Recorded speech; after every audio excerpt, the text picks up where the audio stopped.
It's June 7th, 1984, at the Beverly Hills Police Department.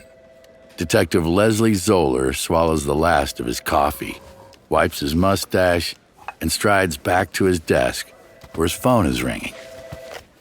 It's a typically busy day in 90210, a zip code famous for its A-list celebrity homes, luxury hotels, and upscale shopping districts. Zoeller's been serving as a Beverly Hills cop for almost a decade now. It's a glamorous, glitzy beat, populated with movie stars and billionaires.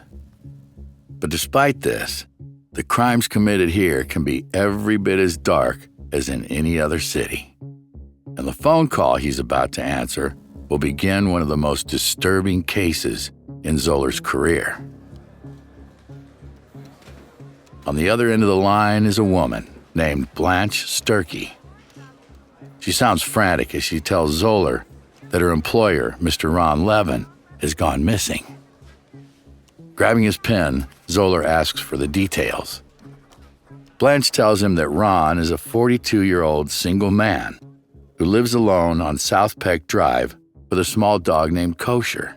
He's about 6'1", has white hair, a beard, and typically dresses in impeccably tailored suits. Blanche is his housekeeper, and she's certain that something dreadful must have happened to him. She explains that yesterday afternoon, Ron told her that he was planning on leaving for New York City early the next day. He said he was going on a business trip with two young friends who were coming to pick him up at around 7 a.m. However, when those two men arrived this morning to collect him, nobody answered the door. They then noticed that Ron's alarm system wasn't on, which was strange as Ron always set the alarm before leaving the house. Fearing that he might be in trouble, they phoned Blanche, who immediately came over with her spare keys.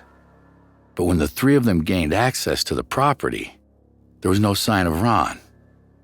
However, his beloved little Kosher was still there, visibly shaking and having peed the carpet.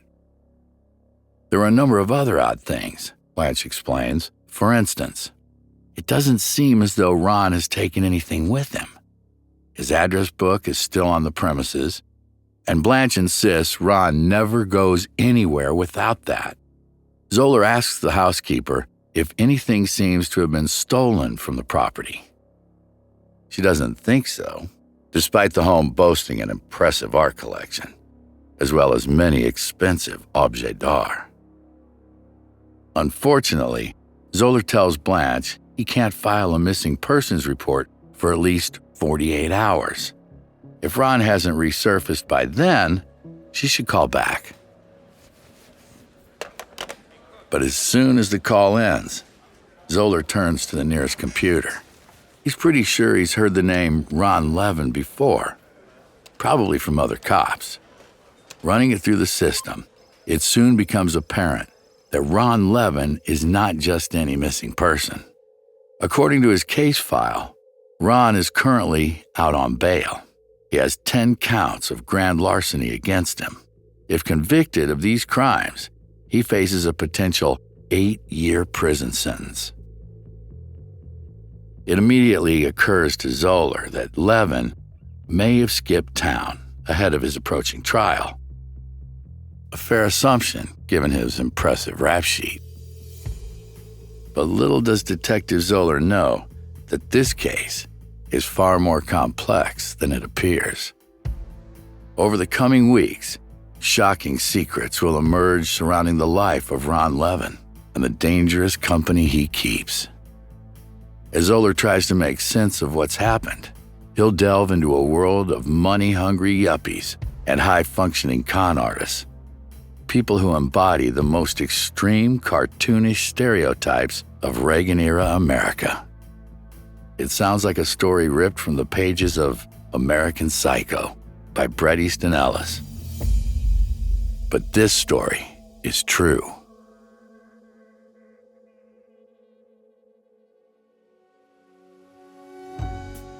My name is Mark Dodson, and welcome to Detectives Don't Sleep.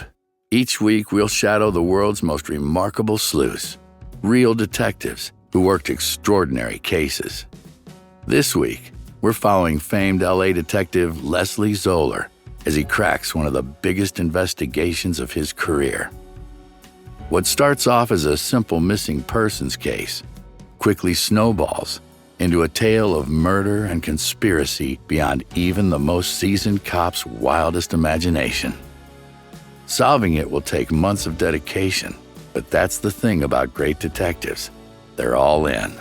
They never truly rest until they've closed the case. From Noiser, this is the story of the Billionaire Boys Club. And this is Detectives Don't Sleep.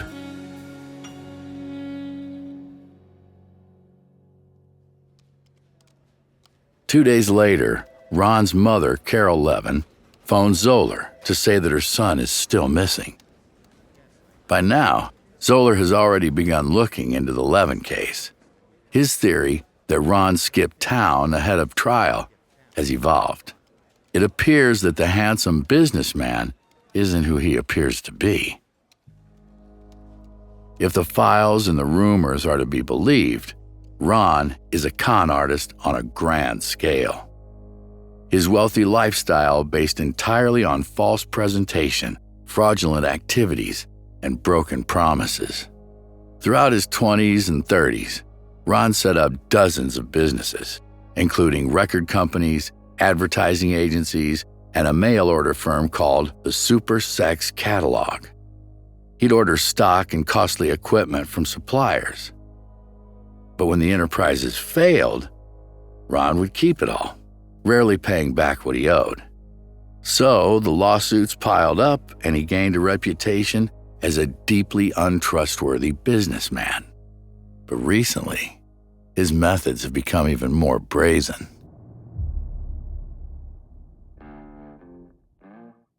You see, now he's begun setting up bank accounts all over LA with small sums in them.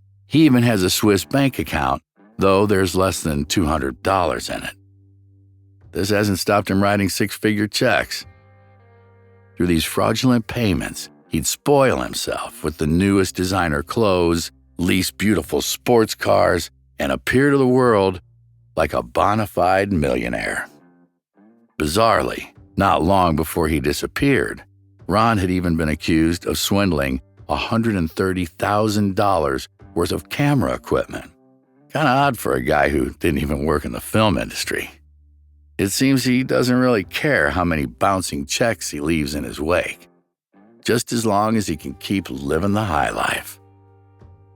And given Ron's habit of spending other people's money, it seems plausible to Detective Zoeller that he could have run afoul of some dangerous people. On the phone, Zoeller asks Carol what she knows about Ron's more recent dealings. But she angrily accuses him of being more interested in investigating her son's alleged crimes than in finding him. She insists that her son is just an innocent businessman and hangs up.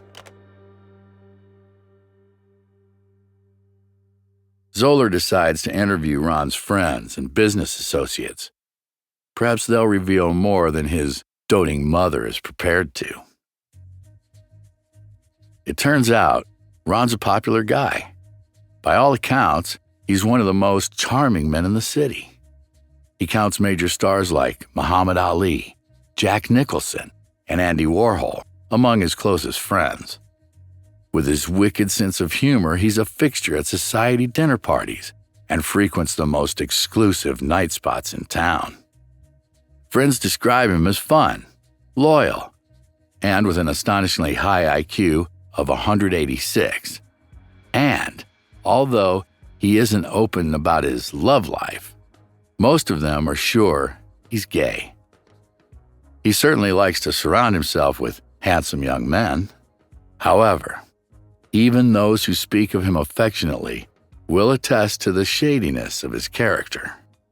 Apparently, he openly describes himself as a con man and even boasts about how he rips people off.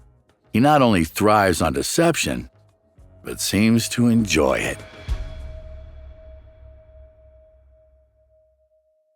Given all of Ron's shady dealings, the possibility of homicide strikes Zoeller as more and more likely. He sends Ron's dental records to the Unidentified Persons Program in Sacramento, just in case his body shows up somewhere. Zoeller has teams of people out looking for Levin, dead or alive. But for someone so well known in the city, he's proving difficult to track down. Meanwhile, all Zoeller can do is wait.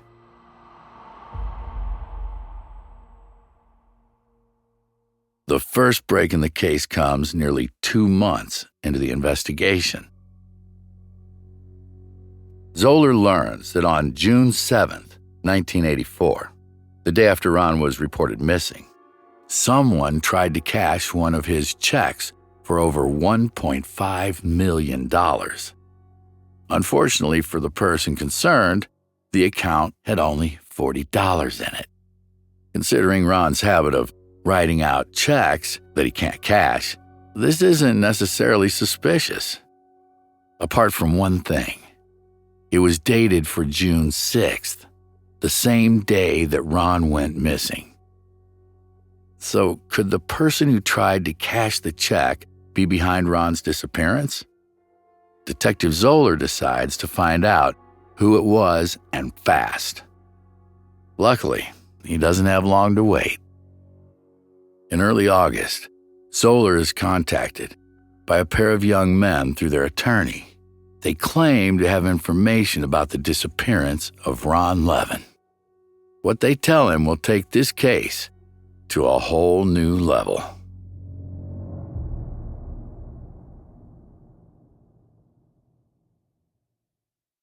It's August 9th, 1984. Zoeller will always remember it as the day he first heard about the Billionaire Boys Club. It sounds like a celebration of conspicuous wealth, but the truth is much darker than that.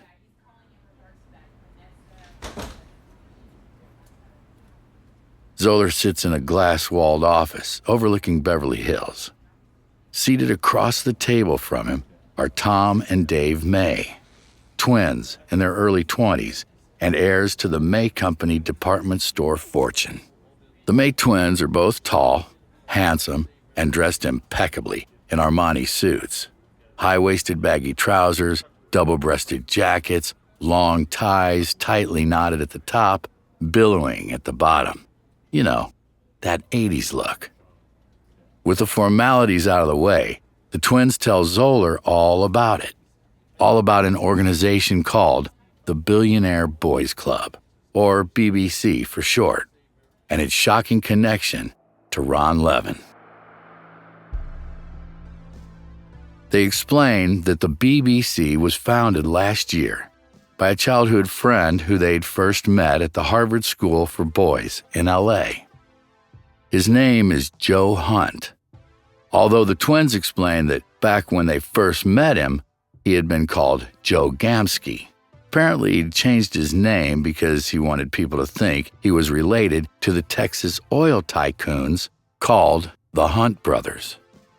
They say that Joe was a quiet kid from a lower middle-class background who got into their prestigious school on a scholarship. Incredibly bright but socially awkward, most of his classmates were the sons of wealthy families. They had little time for this geeky kid who couldn't afford the right clothes. After school, the Mays lost touch with him until the early months of 1983 when he reappeared in LA at the age of 24 with his new name, Hunt, and what seemed like a personality transplant. Reconnecting with all his former classmates, Joe seemed much more confident. He'd spent the intervening years working as a floor trader in the Chicago Mercantile Exchange and was presenting himself as some kind of investment guru. Joe gathered together a group of promising young men from the wealthiest families in Beverly Hills and announced that he was starting an elite investors club. Joe originally called it the BBC after the Bombay Bicycle Club, a restaurant he used to frequent in Chicago. but it soon became known as the Billionaire Boys Club. Joe was incredibly persuasive, Tom says, and all the guys who'd once looked down their noses at him were now clamoring to join his exclusive group.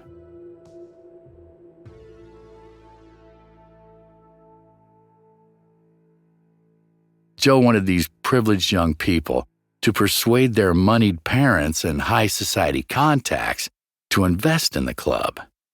The BBC would then put that money into up-and-coming, can't-lose companies, resulting in huge returns for the investors. Word got around. The money started rolling in. And as soon as it did, Joe and the boys began spending it.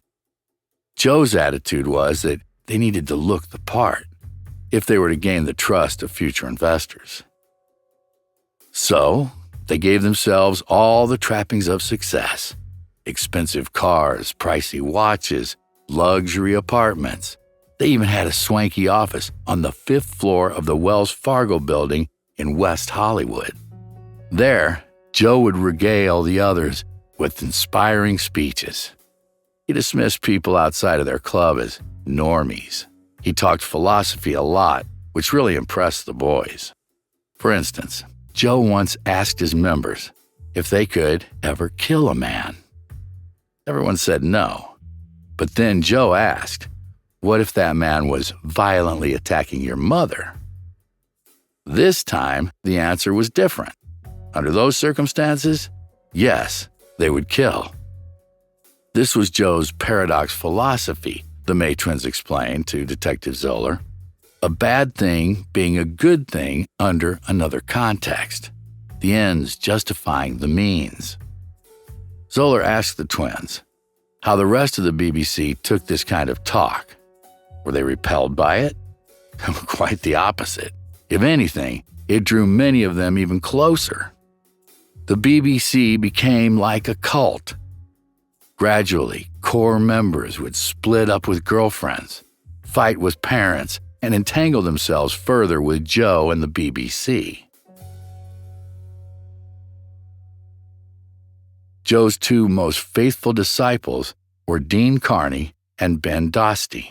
These boys all moved into a high-rise luxury condo together above Wilshire Boulevard, a property that boasted A-list neighbors, Julie Andrews and Mr. T. The BBC was on the up. There was only one snag. The commodity investments they were making weren't always as successful as Joe had hoped. To cover these losses, he was paying out his original investors with money provided by the newer investors. Detective Zoeller knows a Ponzi scheme when he sees one. Then, the twins get to the part of the story that Zoeller has been waiting for. In May 1983, Joe encountered an affluent businessman at the advanced screening party for Superman 3.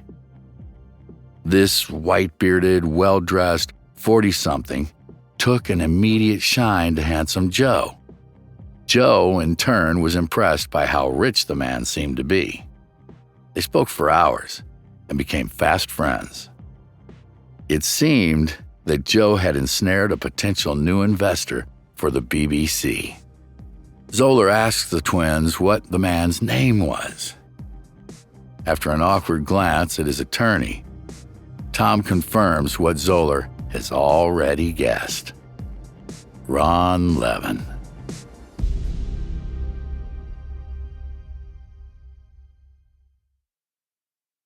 The May twins explained to Zoeller how, over the following weeks, Joe and Ron became inseparable.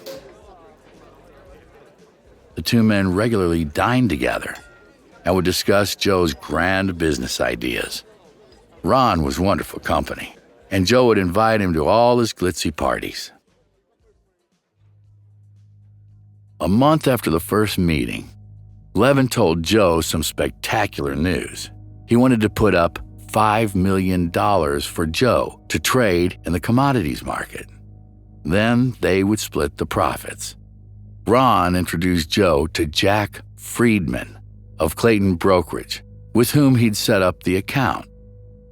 Ron explained that Joe would have to trade over the phone to Friedman, who would then carry out his instructions and send him regular statements. Joe was thrilled. This was exactly the lifeline he and the BBC had been waiting for. Within just a few months, Joe was able to bring the original $5 million up to $13 million, meaning that he was entitled to $4 million in profit. It was a huge vindication for Joe. Despite the BBC's losses in other areas, he now had the statements to prove that he was a genius trader after all. But there was one problem. Joe still hadn't received the money he was owed. In fact, Ron was now proving evasive whenever Joe tried to talk to him. Months passed. Joe became increasingly anxious. Was he ever going to get his money? Toward the end of the year, he decided to phone Clayton Brokerage to discuss it. When Jack Friedman answered the phone, he sounded delighted to hear from the young trader. But his first question puzzled Joe. What happened with the story that you and Ron Levin were doing on the trading? Joe asked the broker what he meant, and that was when Friedman dropped the bombshell. So when did you learn that the Levin account wasn't real? He asked. It seemed that Clayton Brokerage had been under the impression that Ron Levin was a TV producer for a company called Network News. He claimed that they were making a TV documentary about commodities trading, and Ron wanted Friedman to appear in it. Thinking it would be a great advertisement for the firm, Friedman had agreed. So, Ron showed up with a large camera crew and interviewed him in his office. Ron had then asked Friedman to let him set up a bogus account in his name for a hotshot trader named Joe Hunt to play with. The trader wouldn't be told that the money wasn't real until soon after the documentary was finished. The stunning truth was crashing in on Joe. The Levin account, as well as the statements he'd been sent, had only been a simulation, and a cruel one at that. Joe Hunt was understandably furious. From what the May twins were told, Joe went straight to Ron's duplex. When Ron answered the door, he was wearing a bathrobe and holding his little dog Kosher in his arms. Joe confronted Ron about the fake account. Why on earth would he pull such a bizarre, elaborate stunt? Now listen close, because the answer to that question can be a bit confusing for those of us who aren't multi-million-dollar scam artists. Remember how Ron makes his living by setting up fake accounts, using them to write checks that he knows full well will bounce? Essentially, the whole documentary ruse with Clayton Brokerage was just an extension of that. When the brokerage agreed to do Ron's bogus documentary, they also agreed to provide fake account statements. Ron then brought these multi-million-dollar statements to banks and used them as leverage to take out big loans. Joe Hunt was just a pawn in another one of Ron's outlandish get-rich-quick schemes. After Ron explained all this, he assured Joe that he wasn't planning on scamming him. He'd invested the loans in some big projects that he was sure would turn a major profit. Joe would get his money when those loans paid out, Ron said as he stroked the dog. But that didn't placate Joe at all. In fact, from that day forth, whenever he spoke of Ron Levin to the other BBC members, it was always with undisguised hatred.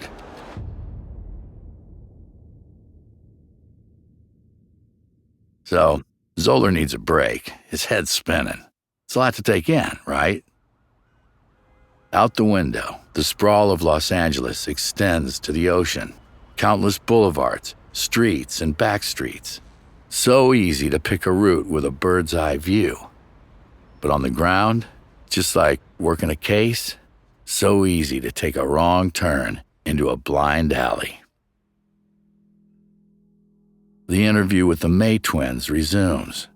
They tell him that on June 24, 1984, a BBC meeting had been held in the luxury condo where Joe Hunt lived.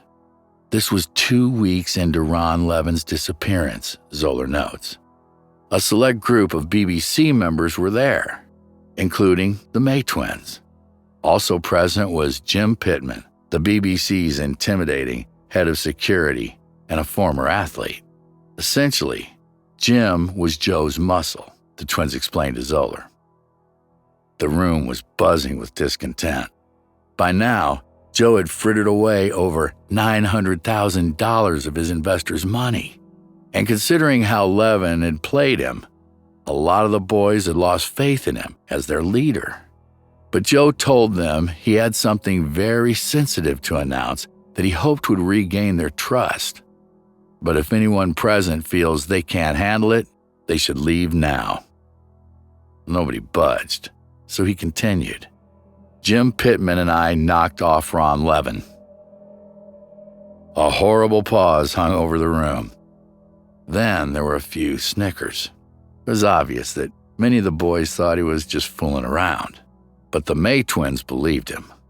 Joe ended the meeting by heavily hinting that if any of them wanted to go to the police, they too would be dealt with like Ron Levin. Zoeller is astonished by what the May twins have told him. I mean, wouldn't you be? A secret society of money-grabbing young bucks prepared to do anything, even kill, for profit? It sounds like the plot of a Marxist horror film, but he has to admit that a lot of what he's heard tallies with the things he's already learned. Okay, remember when Zoeller discovered that Levin owed a company around $130,000 for camera equipment? Well, his fake TV documentary explains what that was for. He must have used the expensive equipment to convince Clayton Brokerage that his project was legitimate. Zoeller calls Levin's parents. It's time to take a look inside Ron's duplex.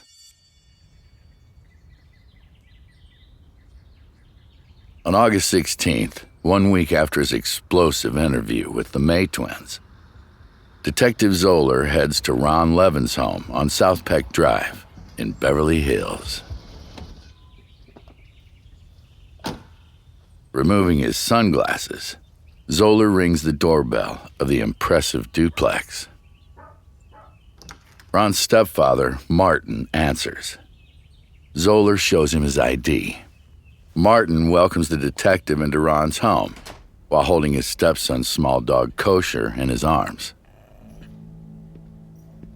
First, Zoeller inspects the bedroom. There's no sign of any struggle. No visible blood stains on the white walls and carpet. Perhaps Joe Hunt was bluffing after all. Zoeller asks Martin if anything looks out of place. He tells him that the green bedspread looks unfamiliar. Could the killer have murdered Ron on the bed and replaced the linens? It's a stretch, but Martin insists he's found more evidence of foul play. He takes Zoeller into Ron's study and shows him a wastepaper basket beside Ron's desk. Inside are 7 pages from a legal notepad. All of them have been scribbled on. At the top are the words, "at Levin's" in block capitals. Under that is written, "to do," underlined. What follows is a list of instructions. Close blinds. Scan for tape recorder. Tape mouth. Handcuff. Put gloves on. Zoeller looks up at Martin in surprise. It appears that he's discovered somebody's to-do list for how to assault and abduct Ron Levin. Zoeller asks him if he recognizes the handwriting. Martin shakes his head.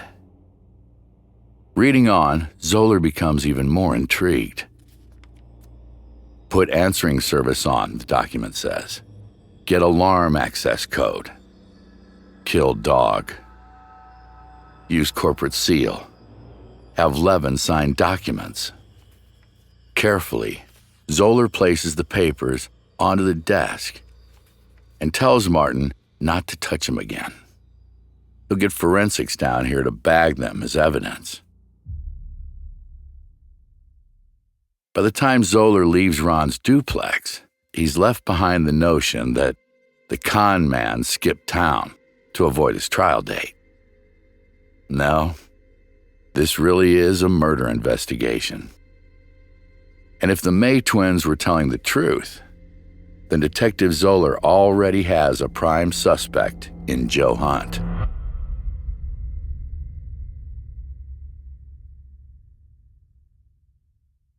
It's September 28th, 1984.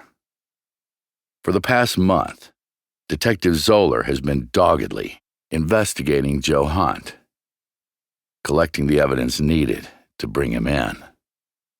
And now, he's finally sitting in an interrogation room across the table from the man himself. Joe Hunt is every bit the cocky, fast-talking financier the May twins have made him out to be.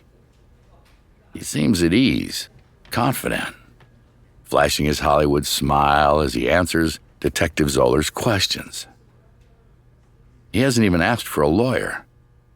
Zoeller asks Hunt how he first met Ron Levin. Hunt's account of their first meeting closely matches the one that the May twins gave. He confirms that Ron tricked him into thinking he had invested $5 million with the BBC, and he admits to being furious when he learned of the deceit. I last saw him in early June, Joe says. But without a calendar, I can't be more specific. Zoeller then brings up the BBC meeting that took place in his condo on June 24th. He asks if it's true that Joe confessed to killing Ron Levin with the help of a man named Jim Pittman. Hunt smiles like he's been expecting this question. He admits he did say this, but it isn't true. The speech was simply a motivational tactic, he insists. He only wanted to hype up a room full of excitable young men who were feeling low after losing money on their investments. He was hoping they'd appreciate his provocative sense of humor. Of course, he didn't actually kill Ron Levin. But his easy manner shifts when Detective Zoeller pulls out the macabre list found in Ron Levin's apartment. "What do you know about these?" Zoeller says, dropping the papers in front of him. Zoeller watches with satisfaction as the color drains out of Hunt's face. Without skipping a beat, he asks Hunt if this is his handwriting. Hunt's silence suggests that it is. Making bad taste jokes is one thing, but this is hard evidence of a premeditated assault that won't look good in front of a jury. "I don't want to answer that without my attorney," Hunt stammers. It turns out to be a good move. Hunt's defense attorney gets him released without charge. If this sounds strange, now just remember that regardless of the list, there's no actual evidence that Ron Levin has been harmed. He could reappear at any moment. Zoeller responds with a warrant to search Hunt's condo. He doesn't find anything directly linking him to a murder, but he does retrieve handwriting samples, which he sends to an expert analyst. But the truth is, Joe won't be easy to prosecute. Even if Hunt's handwriting matches the list, the defense could argue that it was just written to scare Ron into paying back what he owed. Still, Zoeller's cop instinct is telling him that Joe Hunt killed Ron Levin with the help of his bodyguard, Jim Pittman. He just isn't sure that he has enough yet to put him behind bars. However, very soon Zoeller will learn of an unexpected dimension to this case that will change everything.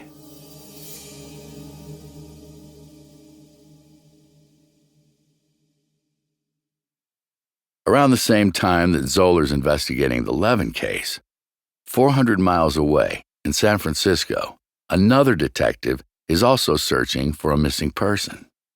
California Department of Justice agent Oscar Breiling is on the hunt for an Iranian businessman who disappeared from his condo in Belmont, San Mateo County, on July 29, 1984.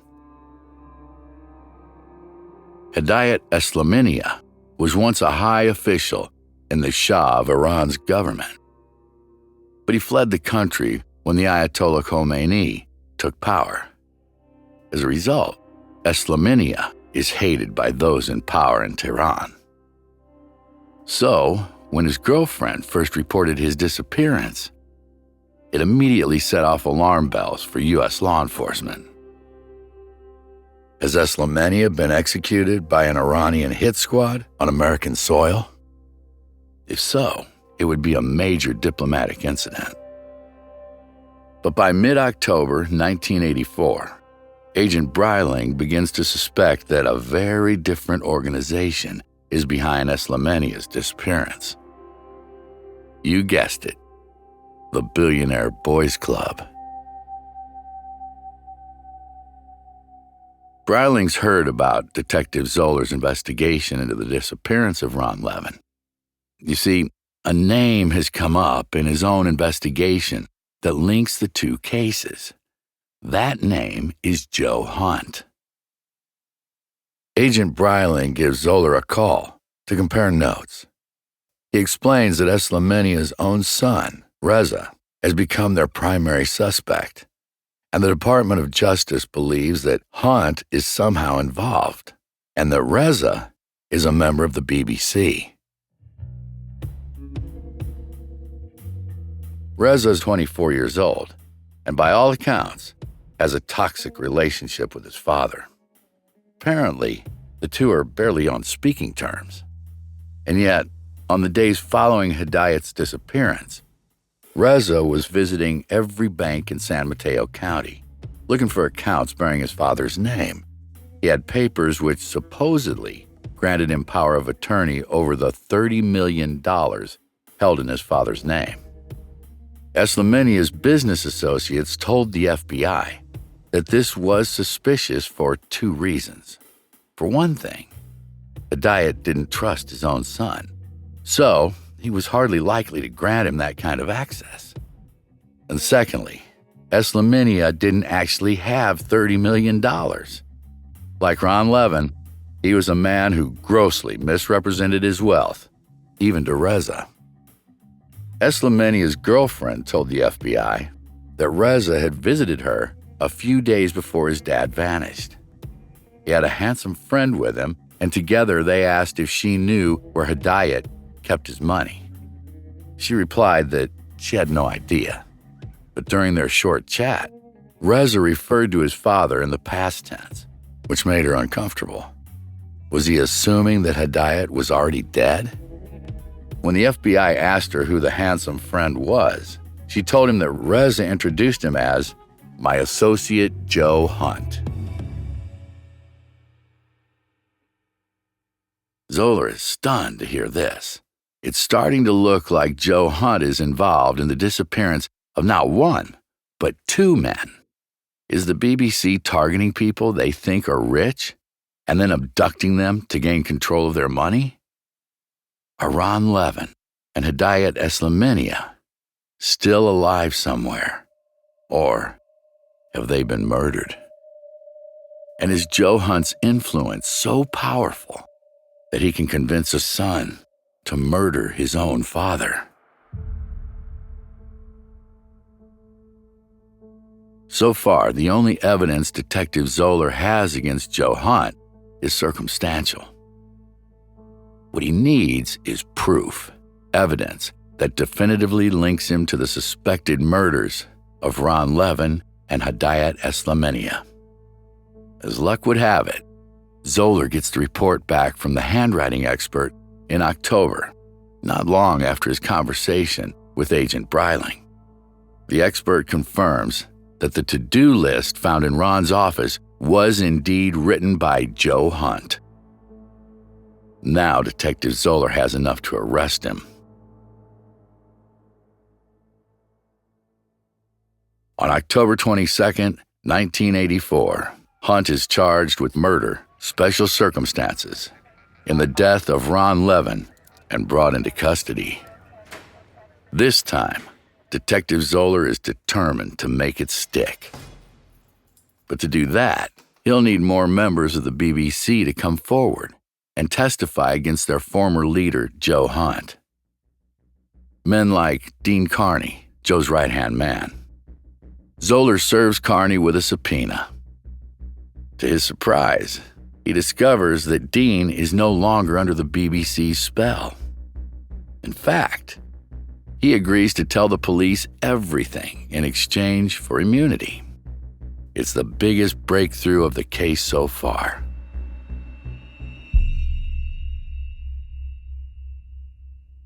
It's November 29th, 1984, at the Beverly Hills Police Department.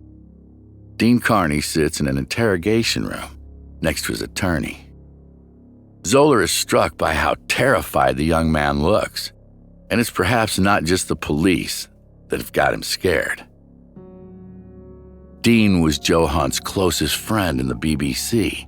Now he's ready to tell him everything he knows about the disappearance of both Ron Levin and Hedayat Eslamenia. But first, he wants assurances, as well as full immunity. He wants to be placed in the witness protection program so that Hunt can't seek revenge. Zoeller agrees on one condition, that Dean leads them to the whereabouts of the missing men. Dean tells him that he only knows for sure where Eslamenia is. He reveals that Eslamenia's son, Reza, had wanted to join the BBC so badly that he'd agreed to betray his own father.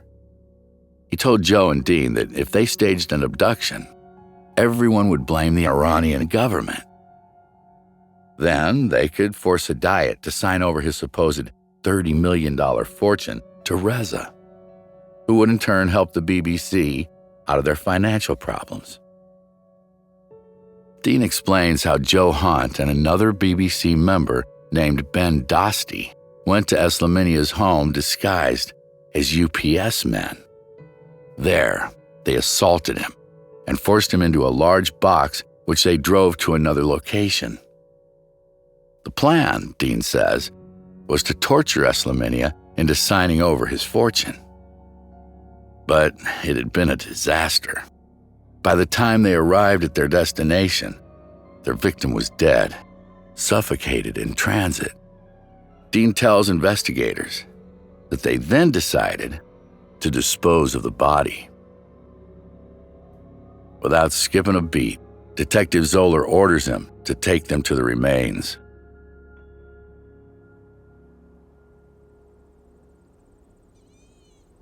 That very afternoon, they drive out to Angeles National Forest. It's a sprawling expanse of wilderness nestled between the San Gabriel and Sierra Pelona mountains. Filled with dense shrubland and deep ravines, the forest is a place of great beauty. It's also the perfect spot to hide a body. Zoeller and an LA County coroner's team follow Dean Carney through thick undergrowth and rocky outcroppings. Finally, he leads them to a sloping cliff edge within Soledad Canyon. "This is the spot," he says. The investigators scramble down the slope. Suddenly, one of them makes a horrific discovery. 25 feet down, there's a decaying human ribcage that's been fed on by coyotes. Nearby, they find more bones, including a skull.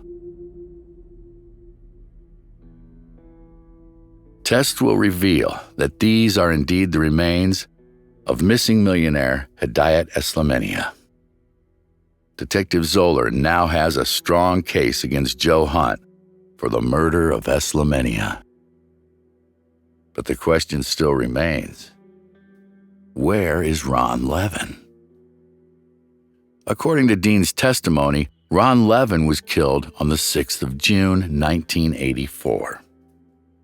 Hunt and his head of security, Jim Pittman, ambushed Ron in his home and handcuffed him. Brandishing a .25 caliber pistol, they threatened his dog and forced Ron to sign over a check for $1.5 million. After he signed, the two men took Ron into his bedroom and ordered him to lie face down on his bed. Then, Pittman shot him in the head.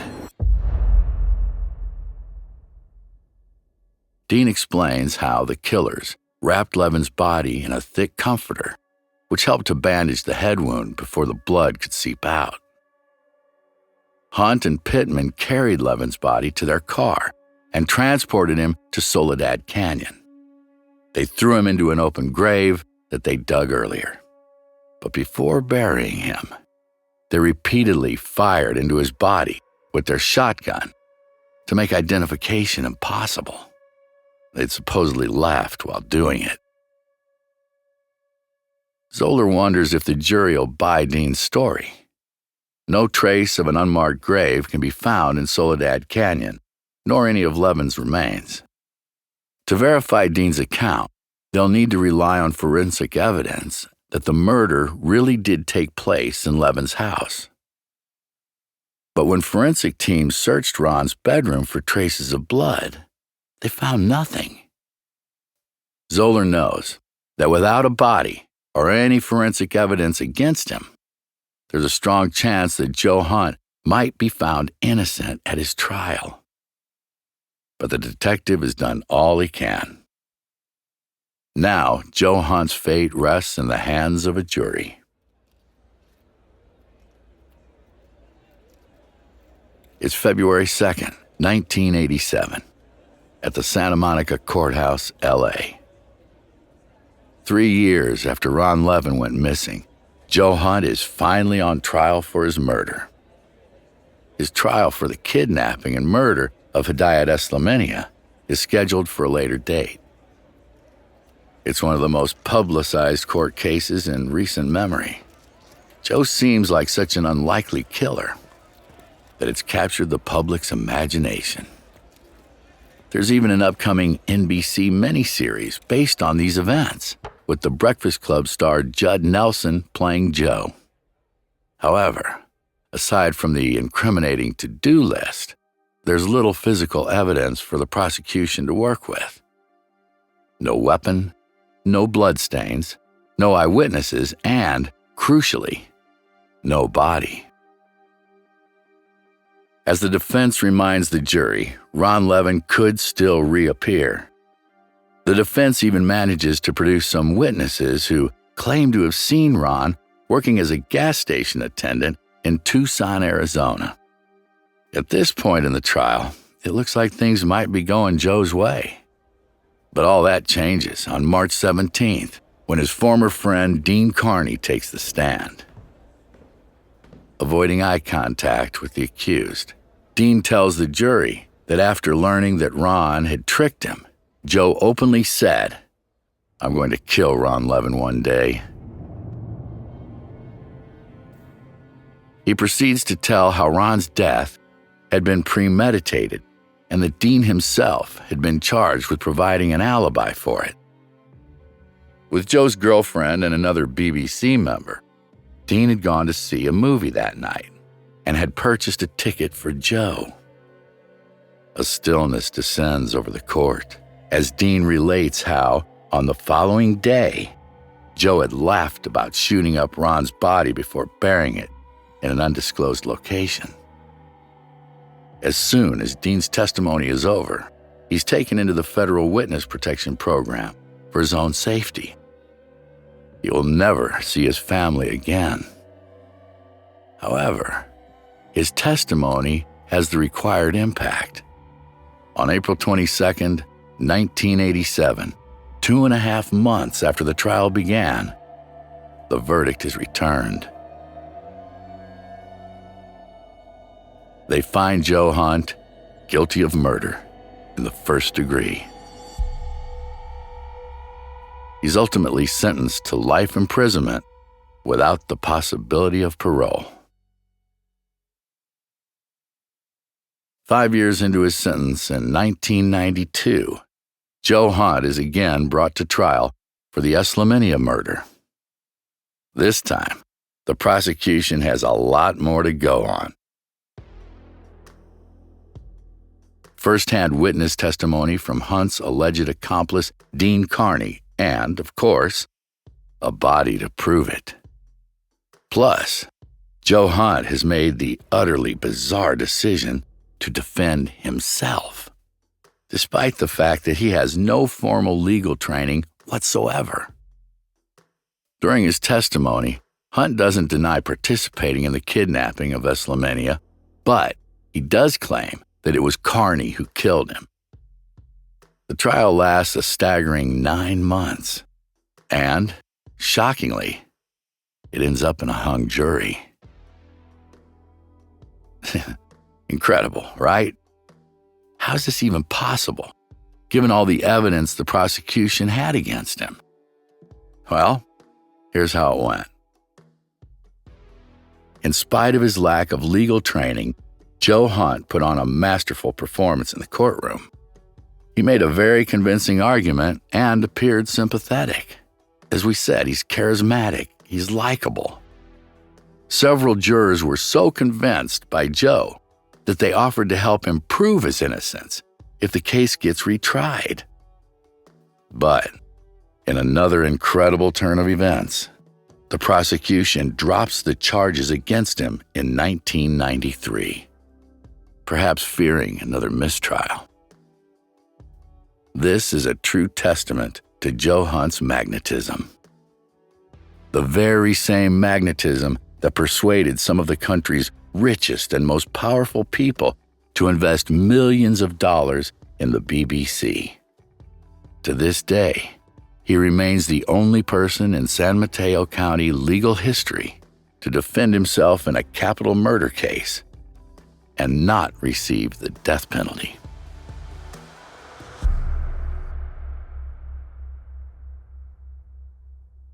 As Joe Hunt serves out his life sentence, questions continue to swirl around the exact whereabouts of Ron Levin and whether he'd been murdered at all. In fact, sightings of the missing con artist have become the stuff of legend. 5 separate witnesses have come forward to say they've seen Ron Levin alive in far-flung places such as Mykonos in Greece, or even during a funeral at home in Los Angeles. However, in 1993, the BBC bodyguard and Joe's alleged murder accomplice, Jim Pittman, seemed to put an end to the speculation. Tried separately to Joe, Pittman had pleaded guilty to being an accessory after the fact. After 2 juries had failed to reach a verdict, Pittman finally received a reduced sentence of just 3 years and 6 months imprisonment. However, in a television interview in 1993, Pittman made this startling confession. "Yes, I did kill Ron Levin, but I can't be tried for it twice.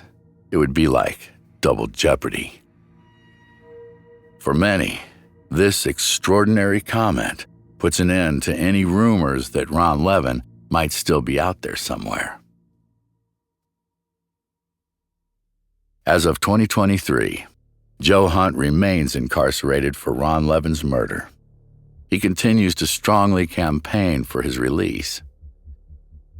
His website, Free Joe Hunt, persists with the claim that a still-alive Ron Levin framed Joe using the incriminating list found in the wastepaper basket.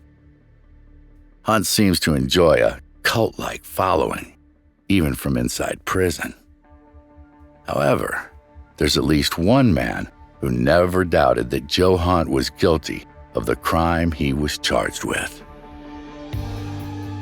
Detective Leslie Zoeller passed away in 2021, but in 2018, when asked for his opinion about Joe Hunt, Zoeller's reply was unambiguous. "Joe doesn't deserve to be out of jail at all. He is a borderline sociopath, in my opinion." And to this day, whether alive or dead, mystery still surrounds the exact whereabouts of Ron Levin.